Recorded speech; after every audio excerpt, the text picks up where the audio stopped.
If you have a Model T engine that you need rebuilt, if you need a whole car restored, if it'll fit through my door, I'm interested.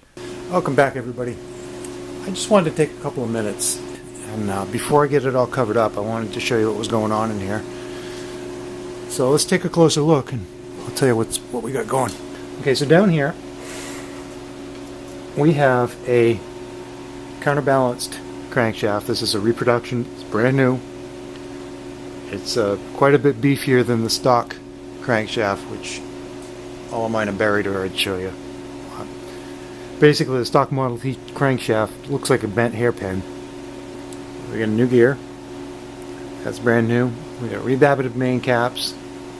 We got rebabbited rods, and they're all lapped in with exactly matching the journal, exactly 1.5 thousandths clearance on every one of these rods now. Down here we have a brand new 280 thousandths lift camshaft. I could not find a new oil tube. I guess they're not making them now. So we've got this one in here. It's all cleaned up, the old one. Up here we have another rebabbited main cap. What makes the crankshaft special is it's counterbalanced, which technically you don't need it. This one might, right before it blows up, might hit the 3,000 RPM threshold. Anything below 3,000 RPM you really don't need counterweights, but this is how they chose to make it. For those that are curious, in a stock Model T at 2,000 RPM you're doing 55. This is never going to see 3,000 RPMs, but with the Rajo head on it, maybe it could. I don't know.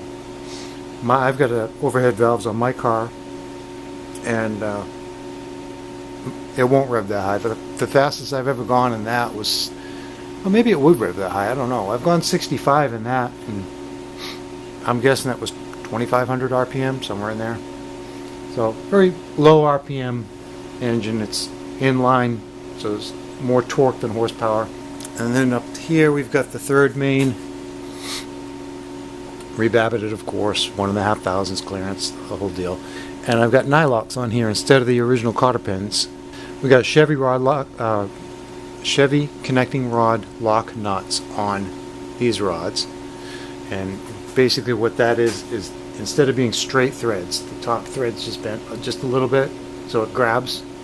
They're one-time use. Crank them down, they stay tight. If you're curious about the holes, those are oil holes. I did not put them in it. They came that way from the rebabbit guy, so that's the way they preferred to do this one, I guess.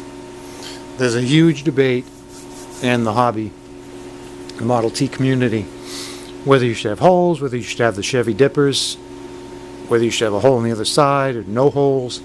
I've done them all possible ways you can. It didn't make a damn bit of difference. AG1 box in the background there. It's a little spoiler alert for the next video. Up here what you're seeing is the bottom of the Magneto. Magnets, field coil, flywheel, starter ring gear. Wish that furnace would shut off. From the side, let's take a look here. We have again the field coil. This is gapped to, I think it's 30 thousandths clearance between this plate and this. There's some special tools for that. And by the way, I'm filming this on the Nikon P510 camera, which is the audio is better on it. So Sony, if you're watching, I'd really like to upgrade to the P1000. Back to the engine. Magnets, north, south, all the way around. Generates electricity, comes out the other side. I'll show you that in a second. Flywheel, ring gear. Down here you have what they call the triple gears.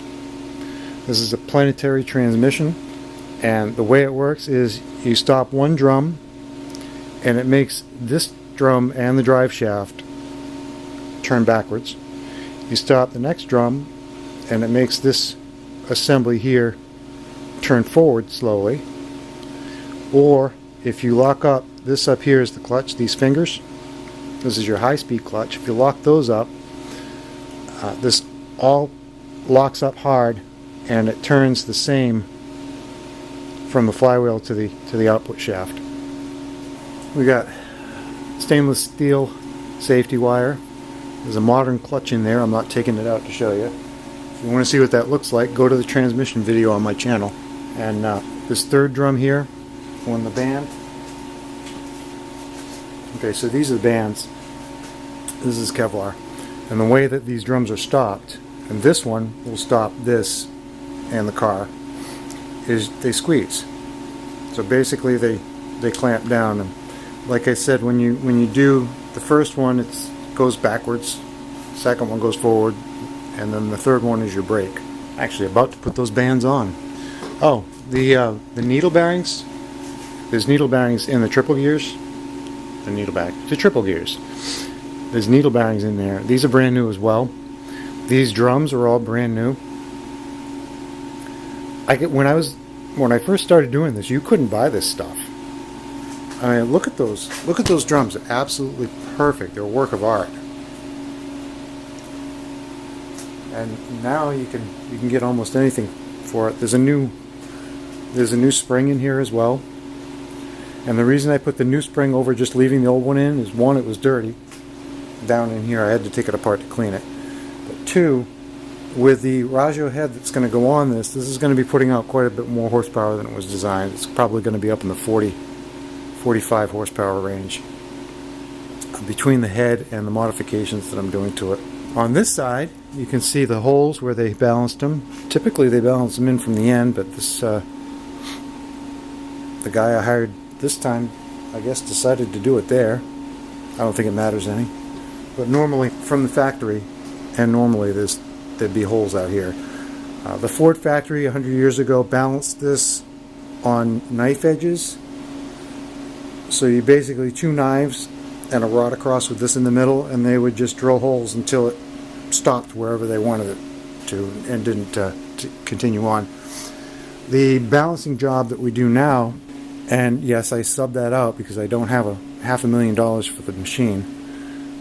They will get this down to within, I think it's 1/2 gram. All right, and this is where it gets complicated. So, 1/2 gram at 1 inch out from the center. So if you know anything about leverage, okay, the further you go out, the more leverage you've got.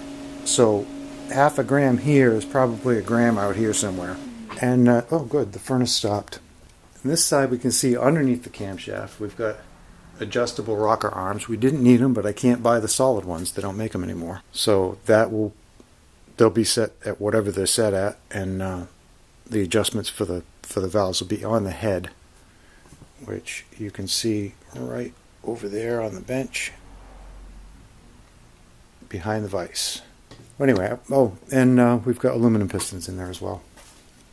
You saw them from here. The other side looks just as shiny. So let's zoom in on them so you can get a better look at the aluminum.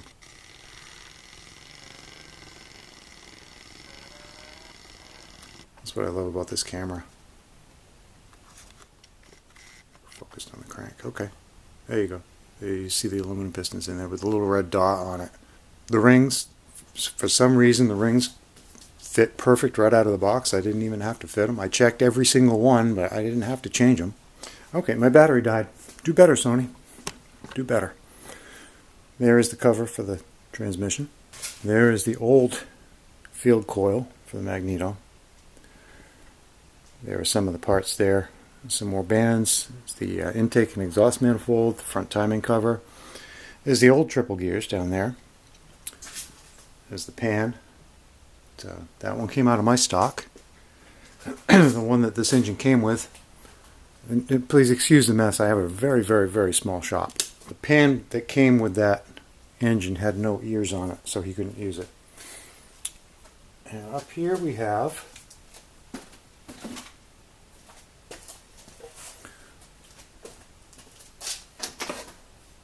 the Rajo head. So we need to come up with some push rods to go down to those lifters in the engine.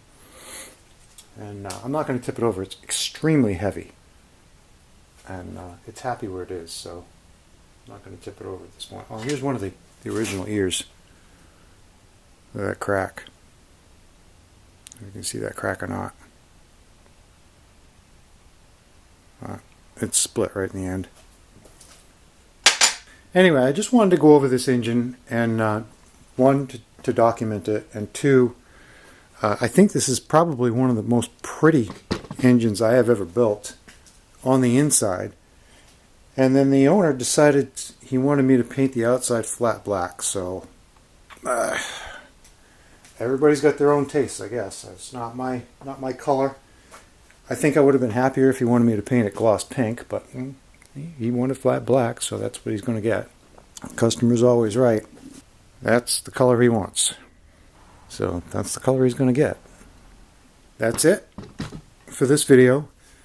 If you stuck around this long, thank you. I hope you subscribe. If you have a Model T engine that you need rebuilt, if you need a whole car restored, if it'll fit through my door, I'm interested. If you have an engine to do, I can do 2 or 3 at a time. It's this whole thing is a hurry up and wait game. This engine has been here forever. And it's all because we couldn't get this for a month. We couldn't get those for a month. We couldn't get that for a month. So it's been very, very slow going here. And I could have done 6 in the time it's taken to do this one. But they would have all been done at the same time at the end, because if I got to order 1 crank, I can order 2 or 5. It doesn't matter. I still have to wait for them to show up. But yeah, I'm looking for my next project. I'm hoping to find my next client.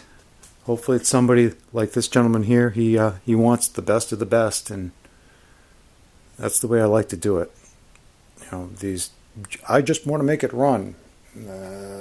No, because then when it breaks 50 feet down the road, I get blamed. So I tend to go for while we're in there, we might as well fix this. While we're in there, we might as well, that's about to break. Who knows? Let's fix that too. So it's not cheap to rebuild, but I've got one out in the yard right now that I built in 2007, and I've done nothing but drive it since.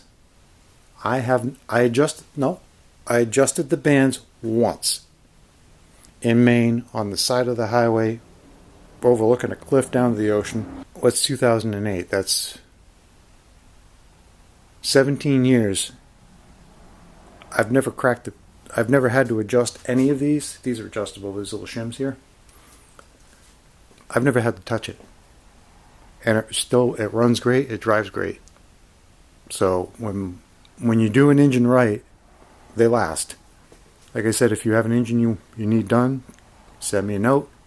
My email address is gen3antiqueauto@gmail.com. It's also in the bio. And I'm also on Facebook. So give me a call. Let's get you... it's January now, so if I got your engine in here now, maybe mid-spring, if all the parts are available earlier. So, yeah.